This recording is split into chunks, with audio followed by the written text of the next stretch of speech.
It's time for round two. Today we're playing against Azerbaijan. Very strong country. I believe they're second seeded. So we're up for a tough match. But I'm playing today once again. I will be playing on board 4 again.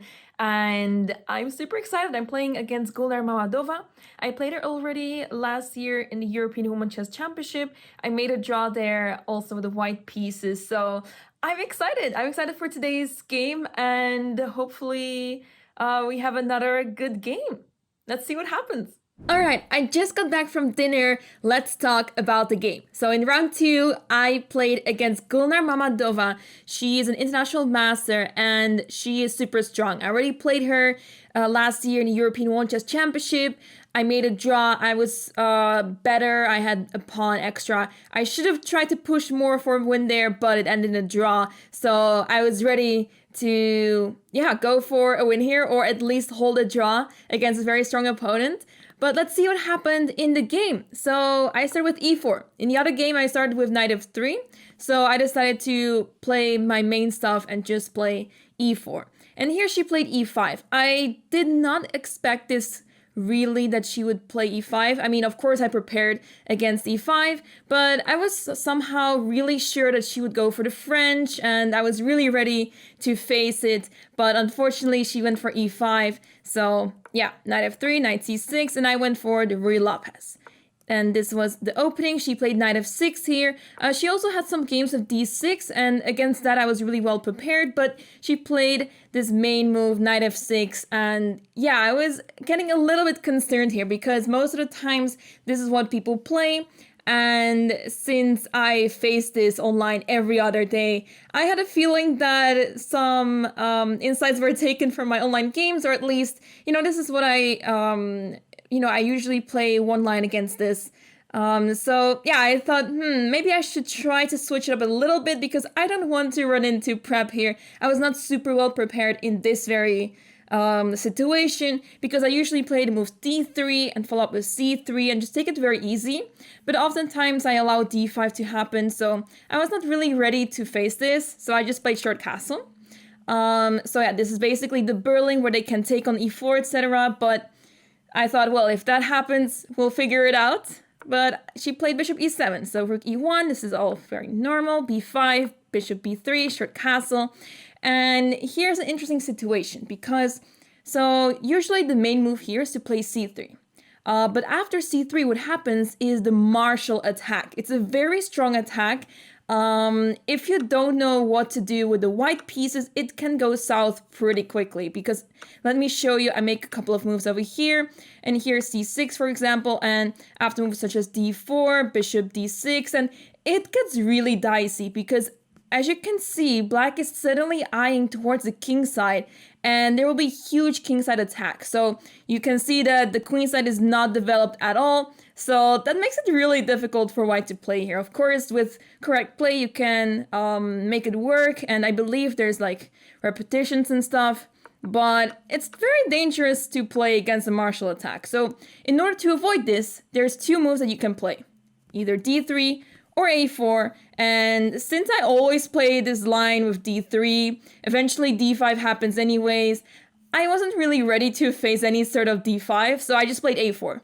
I rarely play this, I don't remember the last time I've played this, so this is pretty new territory for me, but I thought, well, at least I'm not falling into her prep right away, so let's see. b4 is what she played, and after some thought, I played d4. So usually you want to start with c3 to play d4. I'm not really used to the lines where you immediately go for d4. So it was a little bit difficult to come to this decision to play d4. But I thought, well, now that the pawn is on b4, so let me show you quickly a line, what could have happened. Takes, and then c5. So if the pawn was on b5, a move earlier before a4, b4 was played, this bishop runs into problems. And there's always some c4 move. But now that the pawn is on b4 instead, there is no c4. So this is why I thought, okay, this is perfectly fine. I can simply play d4. And she played d6. And here I made the move c3. So as it turns out, this is not the right way to play. Apparently, I have to play d takes e5. Let me, by the way, turn on the eval bar for you guys so you can see a little bit what is going on. But apparently I'm supposed to take here. This is the main move in this line. And yeah, I wasn't really sure about this move because I thought if she takes back on e5, this bishop opens up. And yeah, I don't really have a good plan here. Or at least I thought I don't really see a good plan. Maybe I can maneuver the knight around to get to d5 or f5 somehow. But it felt very drawish or like equal with good chances for black to find a good play. And yeah, I was not really happy with the outlook of this position. So that's why I played move c3. But yeah, from here on, it starts to get a little shaky. So she took on c3. Maybe I thought there was maybe some e takes d4, but turns out that, yeah, this is the best move. I took back. I did spend some time. As you can see, I spent 11 minutes on this. And the reason why is because I heavily considered this move, d takes e5. So d takes e5, and I thought it was really interesting that after c takes b2, bishop takes, that there is some tension happening, and I can take this pawn on e5, but I couldn't really figure it out. I didn't like it at all. So after knight takes, either queen takes d1, or she could take on e5, let's say this happens. Either bishop takes d1 or rook takes d1. Let's say bishop takes so that I keep protecting that pawn. Knight takes, bishop takes. And yeah, I thought that at least she has a passed pawn. I'm not too confident about my pawn on e4. And I'm not developed at all over here. This is looking pretty sad. So I thought, okay, it looks really interesting and it's really tempting to take on e5. But after a long thought, I decided to simply take back with the pawn. Also, I do have to know that initially I wanted to take with the knight. I wanted to do this because, well, I'm developing the piece, but then I realized that bishop g4 is running into some issues, and I didn't really like this pin at all. So yeah, this is why I thought, okay, I have to take with the pawn and deal with the consequences. So she played bishop g4 anyway, and here I played the move bishop d5 because, well, my pawn on d4 is under attack. She can take it on the next move, and after c takes e4, there's bishop takes f3, and the pawn on d4 is a huge target. And that's why I decided to pin this knight on this diagonal. She took the bishop, of course, pawn takes, knight a5, and here I was very happy. I did not expect her to take on d5. I thought, okay, I'm taking the pawn on e5, and I'm simply up the pawn. But turns out that there are a million tactics in this position which I completely overlooked because, yeah, I did not quite expect any of those to happen. So she played the move bishop takes f3, and that was really surprising to me because in my head I'm like, oh, queen takes f3, I can simply go for this and it's all fine. But after queen takes f3, there's knight b3 and I'm suddenly losing a piece. And I have never heard in my life that in the Ruy Lopez there are 4 opportunities with the knight on b3. I did not think this was ever a possibility because usually you have a more developed queen side. But in this situation, I don't have anything from my queen side developed. So that is why there are some issues in my position, which is why despite me being up a pawn, I'm not better at all. My opponent is having a better position. So that was pretty crazy to me. But yeah, I just took with a pawn because I realized, okay, after queen takes f3, I'm running into some issues, so I have to deal with it. Bishop d6, and then here I was pretty happy. Rook g5, queen f6, and here I'm just parking my rook on g2 because I thought, well, it gets a little shaky over here with my rook over here. I can't develop my knight easily, so I thought, okay, I have to play rook g2. Here she played rook f8, so okay, she is simply developing the rook, and here I played the move bishop g5, and as it turns out, I blundered queen takes f3. Really tough to admit because it's just such a simple tactic. I'm attacking the queen does not have many squares left, so why did I overlook queen takes f3? I don't know. I simply don't know. It's so hard to believe that your g-pawn is gone, and for some reason, we're on move 19 right now. I have back rank issues. Like, it's unheard of. And I was also super shocked to just miss this move. I did not expect to have any back rank issues whatsoever. So, yeah, that was really unfortunate. But, yeah, apparently I should have played a move such as knight d2, which is dropping the c3 pawn, which is why I didn't play it, because of course it crossed my mind to jump to e4 quickly, but I thought I'm just dropping this pawn. What is the point? But well, turns out that I was losing a pawn regardless, or I'm just having a really terrible position. So as it turns out, rook b1 over here, and white is fine. White is doing all right. Slightly worse, but it's still doable. But okay, seeing the pawn structure, I guess it's safe to say that practically speaking, this is not going my way. And yeah, I would also be very concerned if this was on the board. So that's why I'm not feeling too bad about bishop g5. But of course, I'm dropping a pawn right away. And quickly after this, another one, because look, so I can take the queen, of course, because of checkmate on e1.